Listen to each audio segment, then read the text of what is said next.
So this video is for Professor Dave, as I think that FTFE will not ask the questions that I want asked, and I also feel like he will lie, twist and squirm in a way so that he can get Professor Dave in a sense to say that he's right when really he's wrong, because he will basically lie and manipulate and not ask the questions that need asking and not show what was actually said by himself and try and weasel it into a way that looks like he knows what he's talking about when really he has no clue. So, this is for you, Professor Dave. So, falling is now an inertial frame thanks to Einstein, meaning this is free from acceleration. So let's keep that point in mind. Also an indisputable fact that any acceleration requires a force to produce it. So you say that any acceleration requires a force to produce it. Okay, we agree. Great. So, as you say yourself, you have F equals ma on the screen, and you say any acceleration requires a force to produce it. Right. That means that you cannot have an acceleration without a force to produce it. So, as you said yourself, this is an indisputable fact. Any acceleration requires a force to produce it. Now, FTFE does not see it like that at all. He thinks that you can get acceleration without having a force, even though you said it's an indisputable fact that you need a force for the acceleration, basically. But he thinks that basically you can have an acceleration from magic, and therefore mass times acceleration equals a force that can act upon an object at rest and make it accelerate. So even though he already has an acceleration, because he's just gave himself one from Einstein, so he has an acceleration which then he times by the mass to get the force. So he's got the mass times acceleration equals the force. But then he's saying that force can act on an object at rest. So if the object's at rest, or moving in a constant speed straight line, then it wasn't accelerating, was it? So where did he get the A from? Again, he still can't answer that, but he tries to twist it and wriggle it in a way that he tries to say there is a force there. But there's not, because again, if he's already got the acceleration, which he's already claiming to have, which you can't have without the force, by the way, as you yourself say, but he's already claiming to have this acceleration from Einstein, therefore he has acceleration. The mass times acceleration equals a force. Then he's saying that that force, the mass times acceleration, that force can act on an object at rest or moving at a constant speed straight line. So where was the acceleration to begin from? Where he says he's already got the A. There wasn't, was there, if it's at rest or a constant speed? You know what I mean? So yeah, he's just trying to weasel his way out of it, but yeah. That's wrong, isn't it, Professor Dave? Because how circular is that right there? He's saying he's got the acceleration, which he times by the mass to get the force, which then gives him the force that acts on an object at rest. So what was accelerating to begin with? Nothing, right?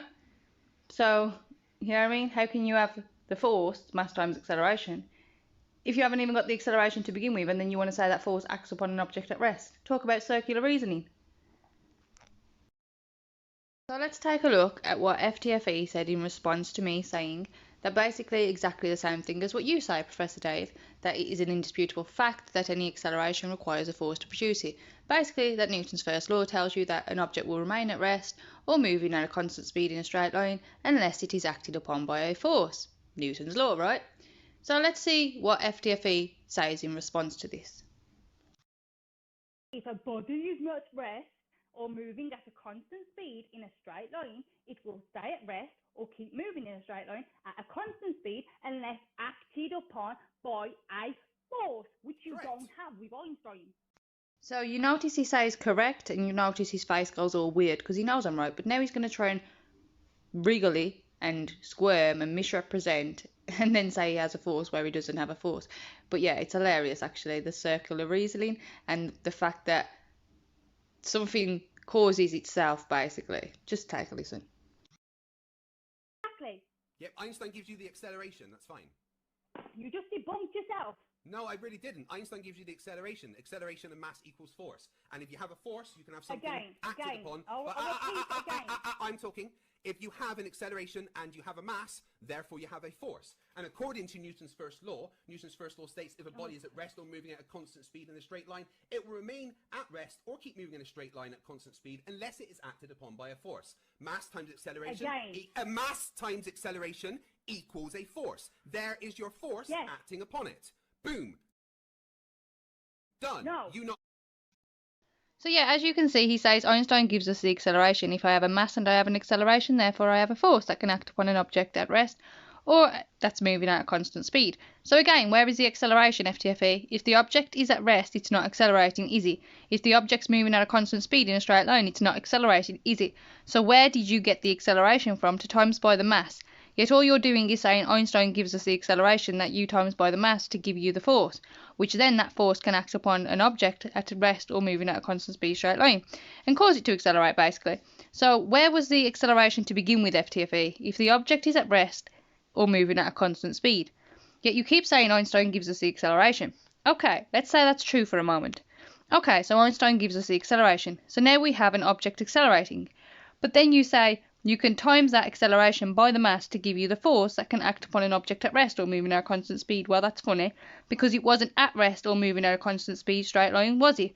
It was accelerating according to you. But then you want to say that you have the acceleration and you have the mass and you times it by the mass to get the force, which can then act on the object at rest or moving at a constant speed to cause the acceleration, and yet you didn't even see how circular and silly that is. Have with Einstein. Exactly. Yep, Einstein gives you the acceleration. That's fine. You just debunked yourself. No, I really didn't. Einstein gives you the acceleration. Acceleration and mass equals force. And if you have a force, you can have something acted upon. I'll repeat again. I'm talking. If you have an acceleration and you have a mass, therefore you have a force. And according to Newton's first law states if a body is at rest or moving at a constant speed in a straight line, it will remain at rest or keep moving in a straight line at constant speed unless it is acted upon by a force. Mass times acceleration. Mass times acceleration equals a force. There is your force acting upon it. Boom. Done. See, he says if I have a mass and I have an acceleration, therefore I have a force, which can act upon an object at rest or moving at a constant speed straight line. Okay, if you have an object at rest, it's not accelerating. If you have an object moving at a constant speed, not accelerating. So what do you have? You have a mass. Do you have acceleration?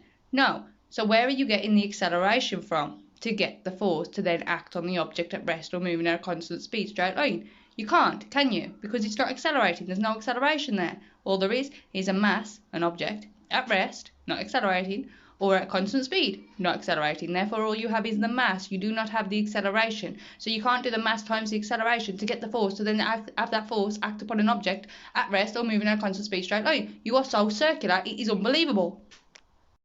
Understanding that doesn't change things. Yes. No. Yes.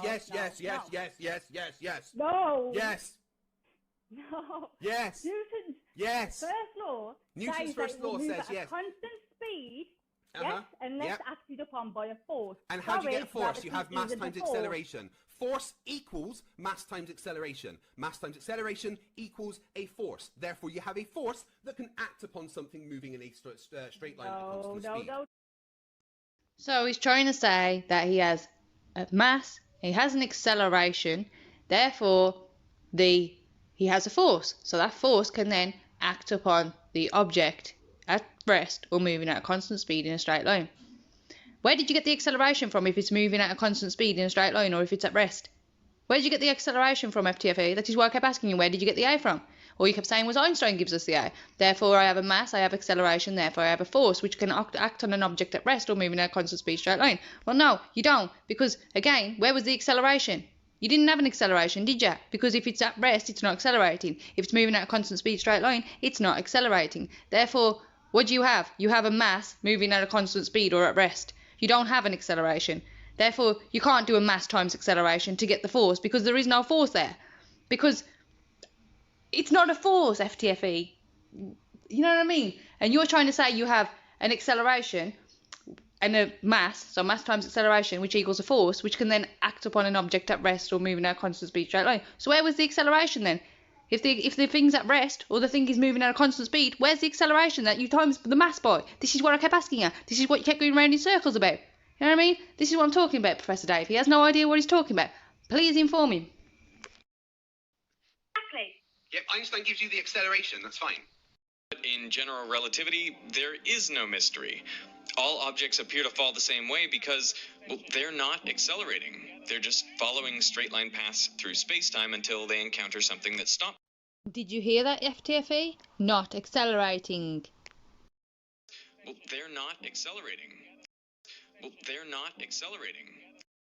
For some reason, FTFE thinks that an acceleration does not need to be caused by a force, and that basically Newton's laws are fine because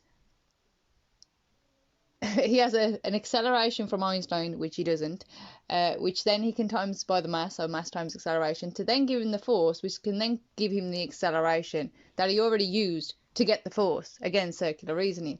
But he also believes that this, like in Einstein's version, that it creates a force, that there's still a force, a downwards acting force there, that it actually creates a force. So even though he knows gravity isn't a force under Einstein, he thinks that Einstein can give us the acceleration as well, which can then give us the force, which can then cause the acceleration.